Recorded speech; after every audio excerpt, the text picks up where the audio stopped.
Hello and welcome to the 10th Talks, a series of conversations that are being held as part of the 10th anniversary celebrations for NYU Abu Dhabi. My name is Pilita. I'm a columnist and associate editor at the Financial Times in London. And in this episode, we're looking at climate change, an issue that's likely to shape life on Earth more profoundly than any other this century. I'm joined today by three people who together have a wealth of experience in developing and delivering climate change policies. President François Hollande was president of France in 2015 when his government hosted the COP21 UN meeting that produced the historic Paris Agreement, a groundbreaking climate treaty requiring all nations to act to keep global temperatures at safe levels. His Excellency Majid Al Suwaidi has been the UAE's ambassador to Spain since 2019. His career has taken him from academia to a series of roles in the Foreign Service, and in 2015 he was also at the COP21 climate talks in Paris, where he was the UAE's lead negotiator.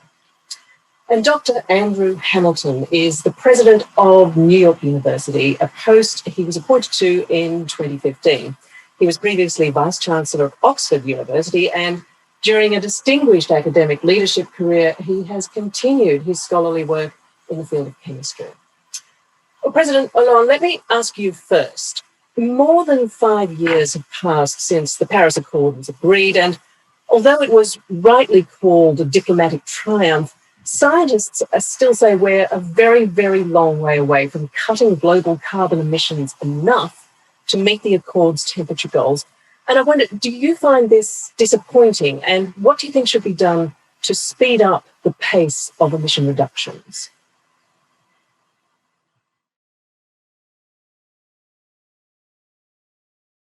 At first, thank you. Thank you for the organization for this forum. I'm very happy to be able to take part of. The Paris Agreement was indeed a success since we had fears that we could not reach a consensus in December 2015 and that the commitments could not be kept, given everything that was happening in our respective countries. It is true that there have been disappointments. The first is that the commitments we were actually taken were below what should have been.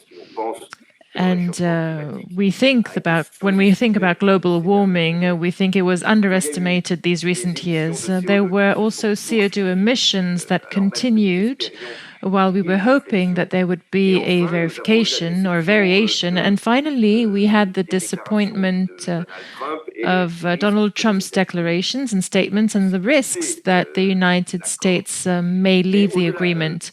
But beyond these deviations from our targets, we also had some good news. The first good news is that, with the exception of the United States, no country has withdrawn from this agreement. However, we could have feared that after Donald Trump, other world leaders would want to move away from their objective or maybe question the process, but none have. Second good news. So following the election of Biden, who came back into the agreement, the second good news was that Europe and other countries have decided to go further than the Paris Agreement, and the carbon neutrality that was the established objective during the Paris Agreement was adopted by many countries and many continents. Some aim to become carbon neutral in 2030, and Europe has agreed to become carbon neutral in 2050, and we might even go faster. China agreed to be carbon neutral in 2060, and it is possible that under some pressure we be able to reach that objective faster. Finally, there is a decrease in demand addressed to the countries of the Middle East in terms of oil and gas. This does not prevent any reconversions or diversification, but it finds that our economic system is changing and that we are starting to be greener, more sober in the consumption of fossil fuels. Now, It all depends on the will of the international community, not simply to take refuge in the Paris Agreement, which I said no longer corresponds to the reality of global warming, but in Glasgow, we expect to open a new stage. And therefore, to ensure that the commitments are reinforced and that they can be verified. What was lacking in the Paris Agreement is that the commitments were admittedly public, they were affirmed, they could be assessed, but there was no sanction for failure to respect these commitments. I was hoping that in Glasgow we could find a mechanism of verification and control and possibly adopt some pressure. A final point that I wanted to emphasize on is our responsibility towards emerging countries. There was a will in Paris to set up a fund of $1,000 billion to help with adaptation and transition, and the account hasn't been reached, and we are going to need to complete the system to provide more funding for the emerging countries. It's even more necessary after the pandemic, considering the shock we have inflicted. Yes, well, thank you. And when you mentioned Glasgow, of course, you're referring to COP26, the next big round of climate talks, which are due to be held in November in Glasgow in Scotland. And I just wonder, I mean, you mentioned there that you thought that there was going to be that would be a time to increase pressure. How would that actually happen logistically, do you think? What, from your perspective, what would be the advice you would give to the hosts of COP26 about how to really strengthen that pressure?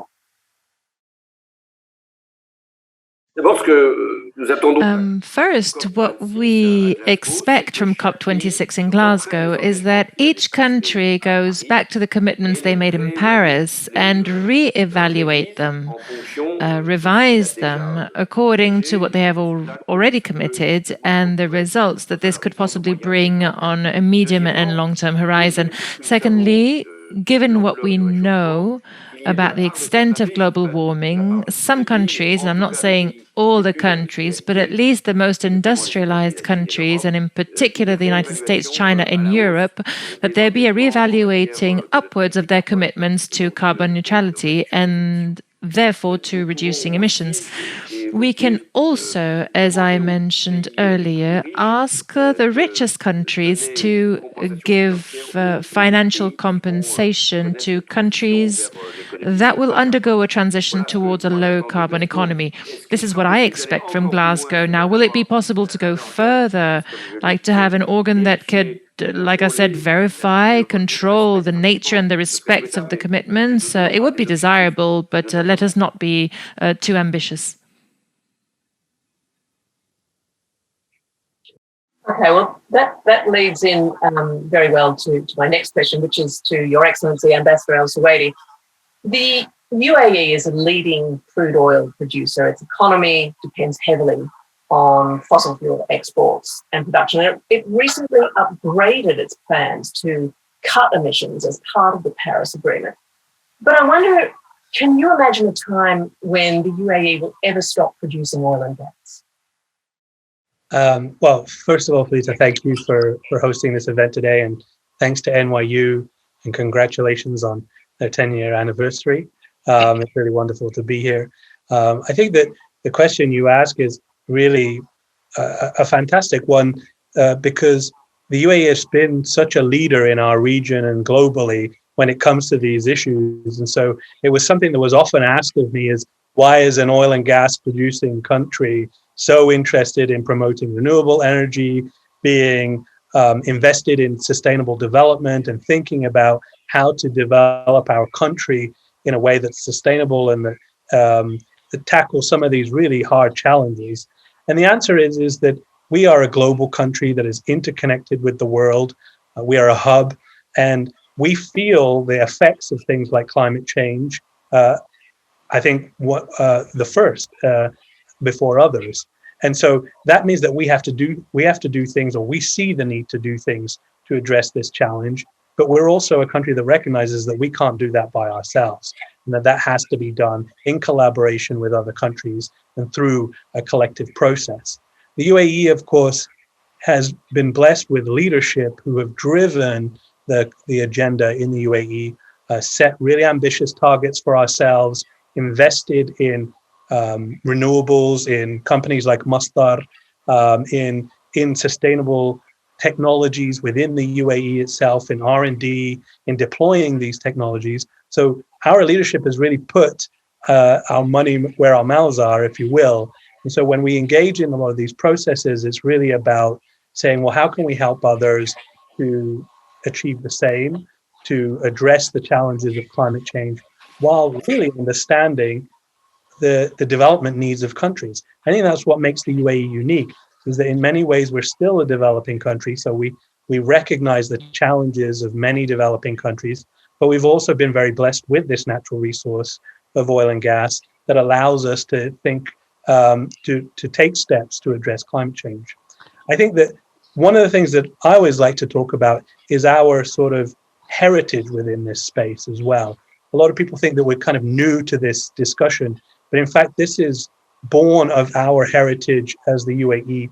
You know, a story that I often like to mention is that before we had oil and gas, the UAE was a exporter of pearls. And when the pearls, artificial pearl was invented in Japan, a generation of UAE citizens or Emiratis saw a whole industry disappear. My own grandfather's generation saw that happen before their eyes. And those were the same generation of people who founded our country. And so when we were blessed with oil and gas, they saw that oil and gas was a natural resource just like pearls, and understood from the very beginning in the foundations of our country that environmental protection and stewardship and using the resource blessings that we had to think about a sustainable future was critical. And so it's always been part of our DNA. I think that we'll be oil producers for a long time. I worked in the oil industry for many years. It's a critical part of our economy. It's the foundation of our country. I think it will be there for many years. But we are thinking about the future, and we are thinking about how when that last barrel of oil is produced, we will be in a much better place. And that's thanks to our leadership and their foresight. And do you think that that last barrel will be produced before 2050 or after 2050? Because, of course, 2050 is quite an important year for the Paris Agreement itself. I think the more important thing to think about is how is energy used. I think that we often get trapped into these kinds of discussions without thinking about the practicalities of how we get our energy, how we use it, and how the emissions are handled. The improvements in efficiency, improvements in things like carbon capture and storage, improvements in where we get our energy for, and the energy mix are all going to change the energy landscape in the coming years. So it's very difficult for someone to say today what our energy will be like, but we do know that it will be different. And we know that in the future, different countries with different circumstances will deploy energy in different ways. So we can achieve our goals, our collective goals, in terms of climate change through a diverse set of actions, without thinking about the challenge as a silver bullet that has to apply the same way to every country, but that every country can find that mix that will work for it so that we can achieve the common goals that we set for each other. Okay, well, Dr. Hamilton, NYU has many scholars who've made many important contributions to our understanding of climate change, as have other universities around the world, of course. And yet, as we've discussed, global emissions are remaining stubbornly high.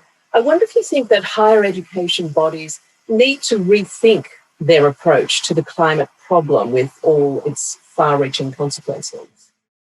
Well, Pilita, let me first off thank you for hosting and coordinating this conversation, and my fellow panelists for participating. And I think to answer your question very much, is the reason we are here is celebrating the 10th anniversary of NYU Abu Dhabi. This is a part of NYU. We are a global university with campuses, of course, in New York, but also in Abu Dhabi, in Shanghai.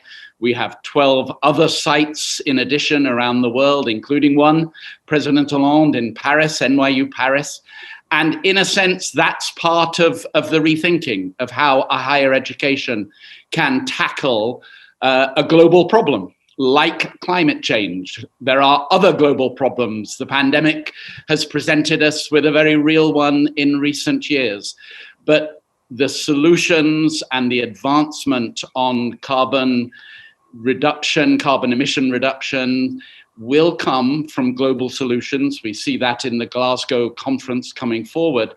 And the role of a university, I think, is manifold. I think certainly our core mission is to educate and to research. And so at heart, one of our important strategies for producing the next generation who will take on the critical issue of climate change is through our education, in ensuring that they are engaged with the problem from the many faceted dimension that a university can bring because of the breadth of intellectual activity that goes on any major campus around the world, including NYU Abu Dhabi. We can tackle these issues from the perspective of climate science, the medical dimension, the issue of agriculture and food studies, data science, public policy, public health, urban studies. So many different dimensions can then be brought to the issue. And I think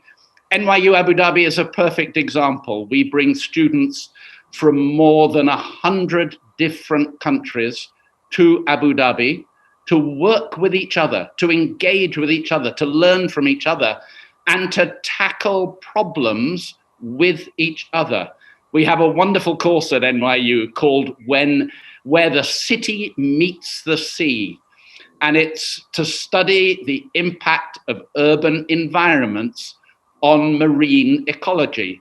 And it's taught simultaneously. Students are studying from Abu Dhabi, from New York, from Sydney, our campus, NYU Sydney.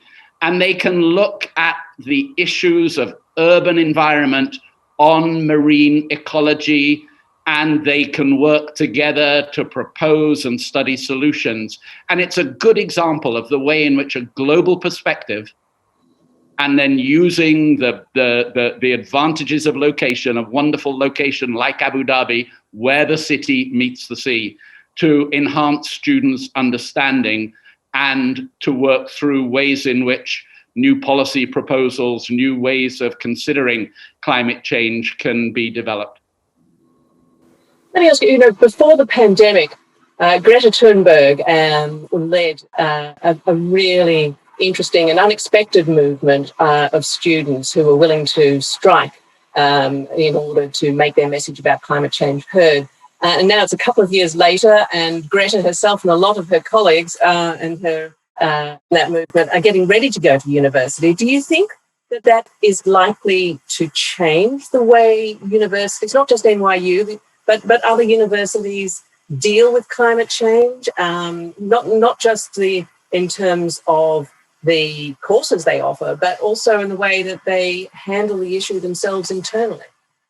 Every new generation of students leaves their mark on a university. I'm sure Greta Thunberg will leave her mark on whichever university she attends. But I can assure you, Pilita, that our current students from past years have been very focused, rightly, and should be focused on the challenge of climate change. It's one of the world's great issues that needs to be addressed. And so, yes, of course, a newly arriving generation will have an impact. But I can assure you that leading universities around the world, especially NYU and especially NYU Abu Dhabi over many years, have been focusing attention on understanding climate change, on seeking scientific support for the extent of climate change. At NYU Abu Dhabi, we have a marine biology lab that focuses on the Arabian Gulf, and particularly coral growth and the impact of changing salinity and pH in the oceans as a result of ice cap melting. And that adds to the research depth and detail and data in our understanding of climate change. But also we at universities can study technological contributions to tackling climate change. I think we all recognize there will not be one simple answer. It will be many, many, many different approaches from societal behavioral change and use of fossil fuels, but also technological solutions, as we heard from the ambassador, like carbon capture and storage. And at NYU Abu Dhabi, we have a center for advanced materials and building efficiency. Concrete, the building of houses, is something that has to continue to provide shelter for the human race, and doing so efficiently, using concrete that can be effectively and efficiently developed. In the Abu Dhabi Center, we're looking at the use of the sludge, the material in desalination plants that is left behind. How can that be converted into effective concrete? These are all parts of the kind of scientific, engineering, technological contributions that universities, especially NYU Abu Dhabi, is making to the issue of climate change. Yeah. Okay. Well, President Hollande, one big change since the Paris Agreement was struck is the explosion of net zero emission promises from governments, businesses, and investors. But as we're seeing in many countries now, it can be quite hard to persuade voters to agree to the policies needed to meet those pledges. In Switzerland, there was a narrow vote just the other day against a car fuel levy and a tax on air tickets. The groups in France say some of President Macron's climate measures could hurt companies struggling to recover from the COVID crisis. And we see other similar elements occurring around the world. And I just wonder, what's your answer to this dilemma?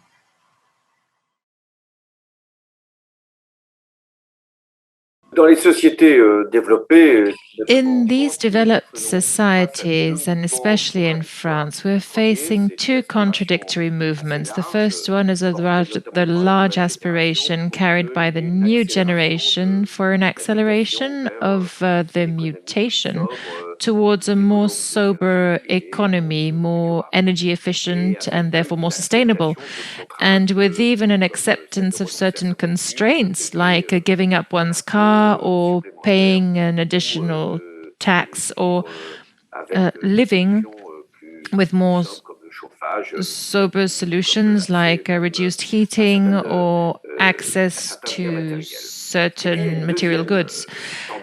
And then there's a second tendency in our societies expressed more by the working classes, who are reactive enough to give up their car or not to consume goods that are often cheap, under the pretext that they could be more polluting or less pure in terms of respect of diversity. So any government must face these two aspirations and not divide the country or our countries in two societies that would no longer share the same values. In order to achieve this, I think that we must do a work of education, not only on the youth, but on everyone, and therefore not only in university, but a work of training, of information, of accompaniment, including for the purchase of sustainable goods or real estate, in particular for isolation of houses, installation of housing in a system of subsidy, which could encourage the good practices, or a system of taxation which could dissuade the bad practices.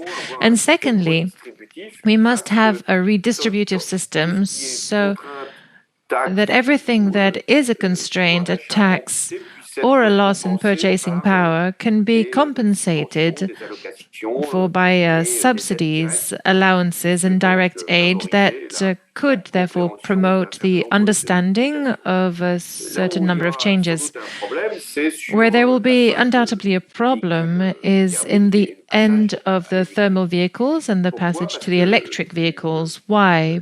Because the most modest of our fellow citizens have thermal vehicles, and electric vehicles are expensive, and that there is not a system of terminals, which allows these people to live in a rural sector to benefit from means of locomotion as practical as a thermal car.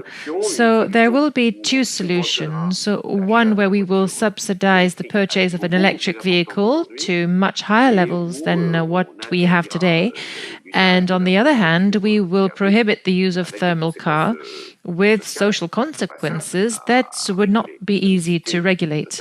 You have quoted what happened in France, notably with the yellow vests. It was a reaction following two decisions taken by the government. The first one was to limit the speed on the roads, where for many the speed on the road is what allows them to reach their work faster or come home earlier.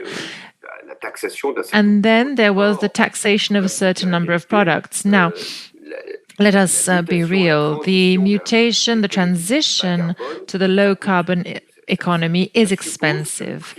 It implies that a certain number of product prices will rise.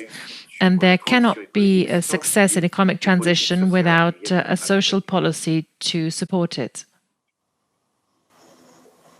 Yes, well, you raise a really important point there.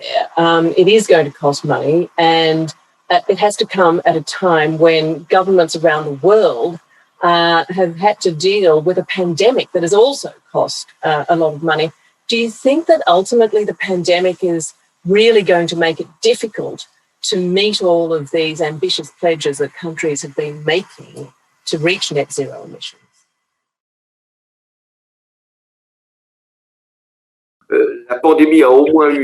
The pandemic has at least had the merit of breaking a certain number of budgetary disciplines that prevented states from making a certain number of investments, notably in infrastructure. It was the case of the United States, where it was particularly obvious. But as the recovery plans following the pandemic were used for operating for current expenses to alleviate the social consequences of the pandemic, it is true that this money that was put in circulation is as much less than the investments in infrastructures, and notably in the energy transition. So what will happen in terms of public debt?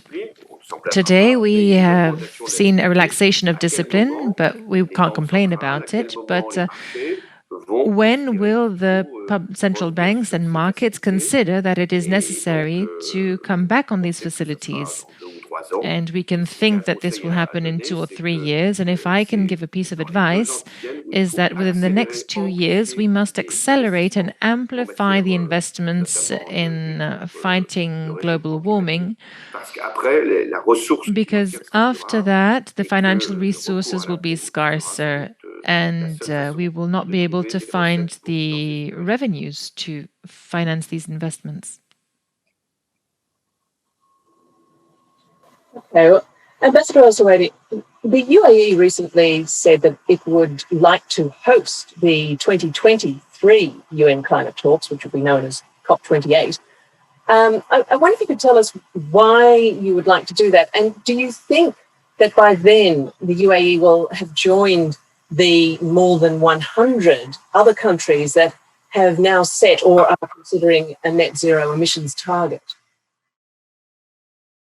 The UAE has always been a leader in this space. I think that hosting a COP is a sign of our, showing how committed we are to the process. I think the UAE would be an excellent host. We have, as I said, fall in that category of a developing country that has the resources to tackle these issues, but understands very well the issues of developing countries. And so that gives us a very good lens through which to look at the issue, and therefore I think makes us a very good host for the very hard conversations of these climate conferences. I attended many of them, and there's often a lot of compromise that has to happen, and being able to understand the different challenges the different nations face lends you the opportunity to really be a good mediator and to help to make progress in these discussions. And so I think the UAE really is a unique country that has the capabilities to be an excellent host for the COP. In terms of the goals that are set, in terms of the ambition, the UAE is already and has been one of the most ambitious countries in the world in terms of the policies that we set, in terms of the goals that we've made, in terms of the actions that we've actually taken. And so I think that the UAE is really focused on making sure that the roadmap that is set out and the commitments that the global community make are real, are based on things that can be done and achievable, and that are not just political statements that make headlines, but that really see action and really see things happening on the ground and really drive this process forward.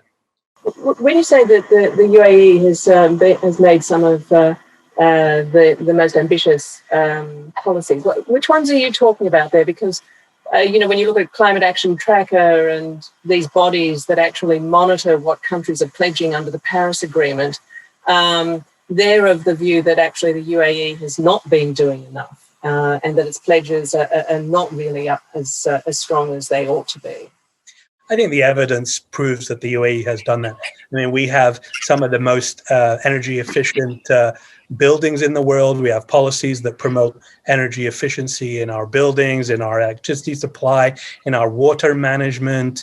Our government, a good example is the government banned the lowest performing air conditioners in the UAE, the 20% of the lowest performing air conditioners in the UAE, which is of course a huge energy sink. We deployed low energy lighting.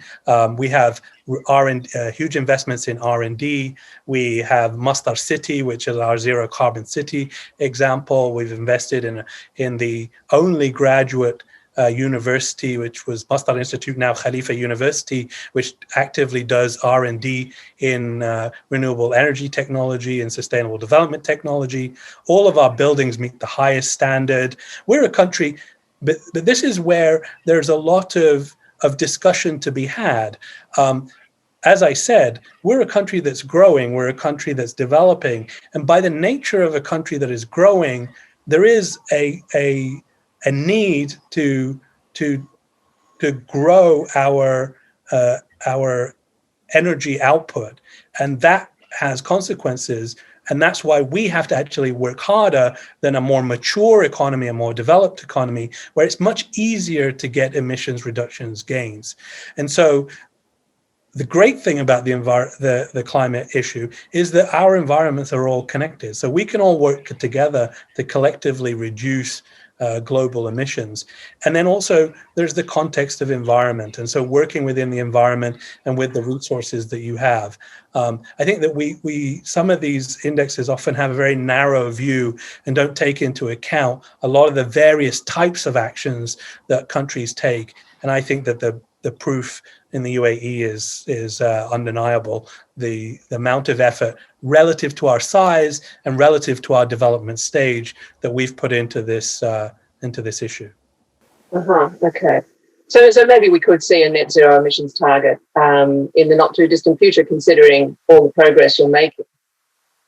I think that there's no doubt that the progress that the UAE has made is really startling. I mean, like I said, and as you mentioned at the beginning of the discussion, we're an oil and gas producing country that has taken huge steps.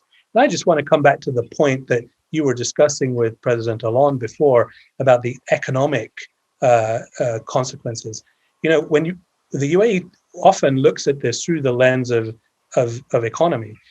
A lot of these technologies just make economic sense. When you are, energy efficiency isn't very exciting often. We don't talk about it in the media, etc.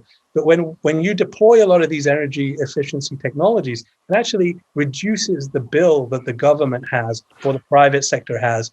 And really, from our point of view, the more that what we are seeing is that the private sector has to be the sector that steps up and drives this process forward, and the consumer is doing so. And so a lot of these changes are happening through the private sector. So the government's role is really just to set the environment, provide the incentives, and let the private sector take it forward. And that's what you see in the UAE. A lot of these policies just make economic sense. We have a solar array in the UAE that's providing cheap solar energy that is competitive with natural gas today. that is because we have set in place policies that promote the deployment of solar power. The private sector stepped in, made bids, and have driven down the cost of solar energy today. Right. Okay. Well, Dr. Hamilton, your old university at Oxford is one of many universities saying that it is going to cut its ties to the fossil fuel industry. And I know NYU is aiming to achieve carbon neutrality by 2040, but the university has been resisting calls from students and faculty to divest altogether from fossil fuels. I wonder if you can explain what your main reason for this is, and do you think that might ever change?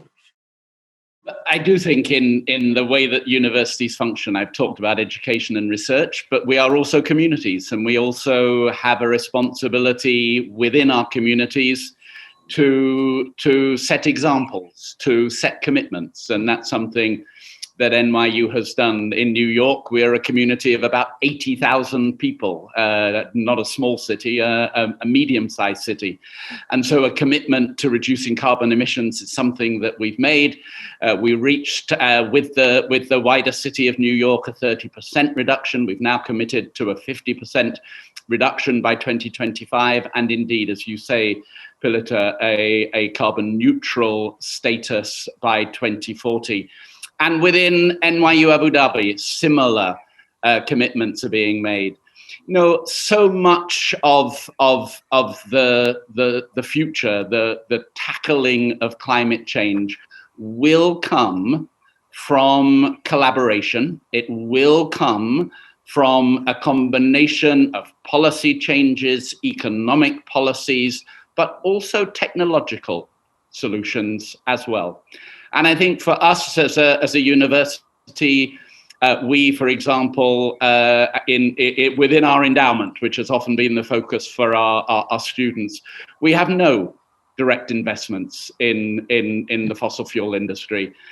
We have no intention of, in the future, making investments in the fossil fuel industry. But we do see it being important that we retain the opportunities to collaborate, to work on technological solutions to issues like carbon capture and storage. And certainly the efficiency of managing the oil and gas industry in these coming years will be an important role for universities to participate in research that will make more effective use and cleaner environmental impacts for oil and gas.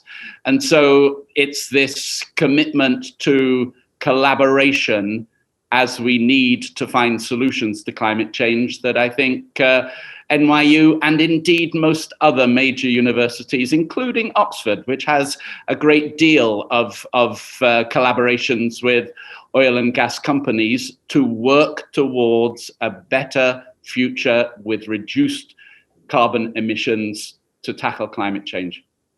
Okay. President Hollande, I want to ask you about an issue that you were pushing many years ago. You were a very early advocate for a carbon border tax in the EU.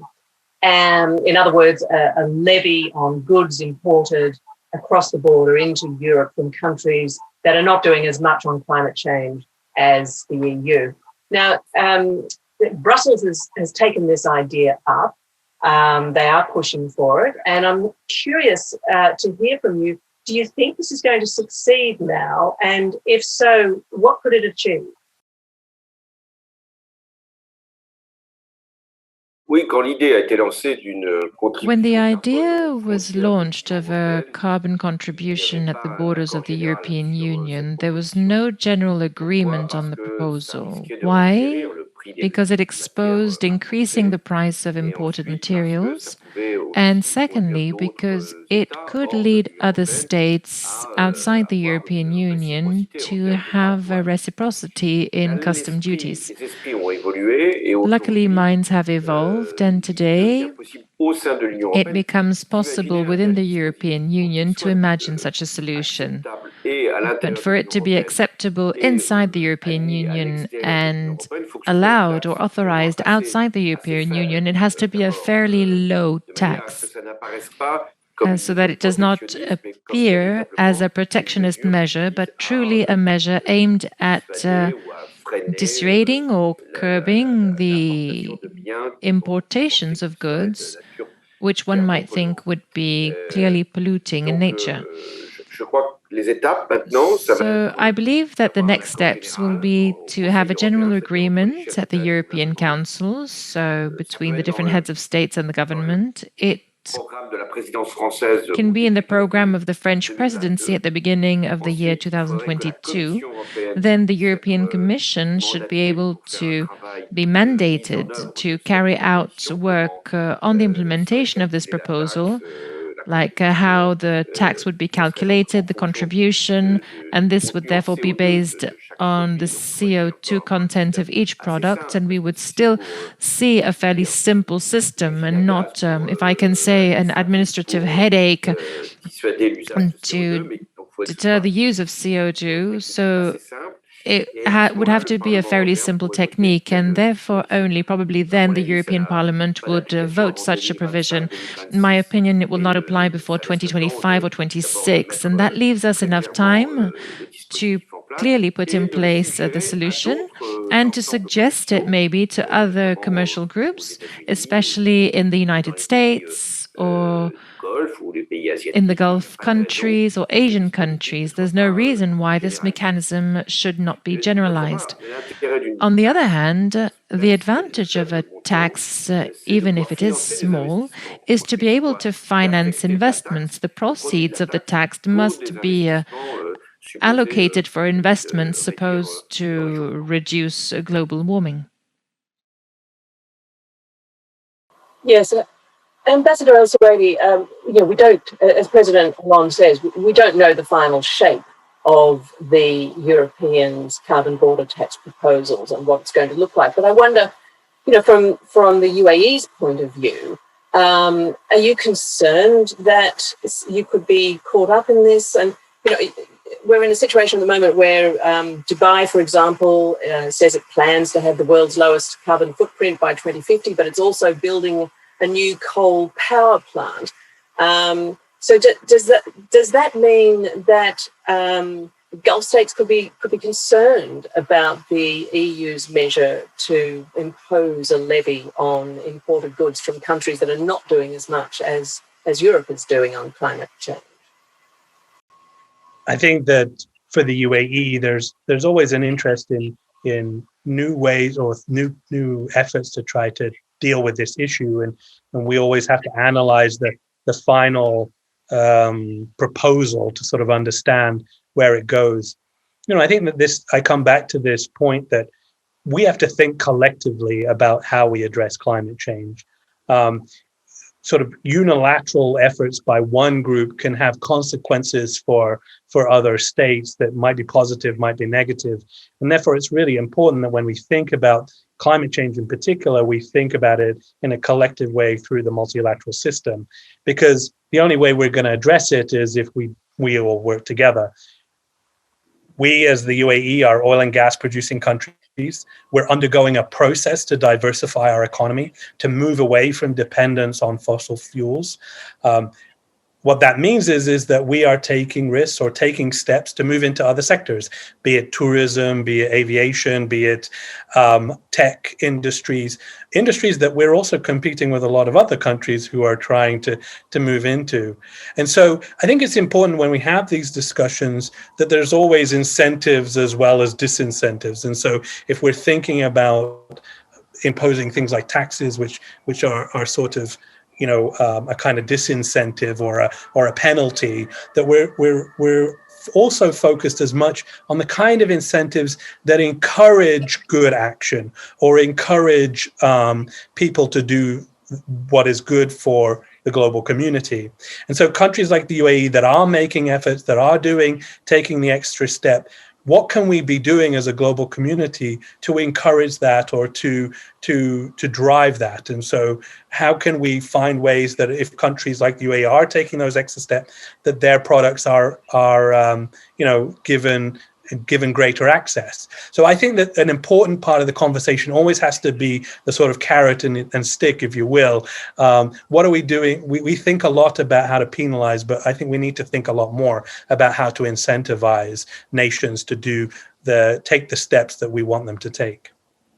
Okay, well, thank you very much for that. Dr. Hamilton, in the remaining minute or less that we have, I wonder if we could just ask you to look forward to the next decade and think about when NYU Abu Dhabi is celebrating its 20th anniversary. I wonder what you hope that it will have achieved when it comes to addressing climate change. I think it will have achieved a further development of what we've already seen in the past 10 years, which is acting as a venue, a place where people come from all over the world, as I said earlier, and work together. And what this conversation today has reminded us is that climate change is a global problem. It will only be solved, it will only be tackled by people working together.